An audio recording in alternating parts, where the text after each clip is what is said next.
तो भाई अब होगा बवाल, क्योंकि खेसारी लाल यादव का चुम्मा चुम्मा सॉन्ग का अभी अभी पोस्टर रिलीज हो चुका है मेरे भाई। और टीजर की बात करें तो टीजर आएगा कल 11 बजे। तो लगता है कि अब बवाल होगा। ये सॉन्ग जो आ रहा है खेसारी लाल यादव का चुम्मा चुम्मा सॉन्ग, ये चुम्मा चुम्मा 2 होने वाला है, क्योंकि पहले ही पवन सिंह का एक सॉन्ग आ गया है चुम्मा वाला, और दूसरा आने वाला है खेसारी लाल यादव का। तो लगता है कि इंडस्ट्री डोलने वाला, हिलने वाला, फटने वाला है मेरे भाई। तो हाँ भाई, चुम्मा चुम्मा सॉन्ग का कल आने वाला है टीजर 11 बजे। और इस वीडियो में काम करने वाली है कांछा पूरी। तो लगता है कि धमाल होगा मेरे भाई। उससे पहले गाना का थोड़ा सा टीजर देख लीजिए।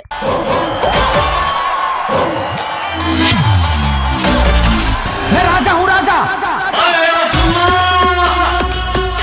तो हाँ भाई, कल आएगा टीजर और चुम्मा चुम्मा सॉन्ग में यही वीडियो रहने वाला है, जो कि लग रहा है कि बहुत बवाल होगा, धमाल होगा, इंडस्ट्री में बवाल होने वाला मेरे भाई।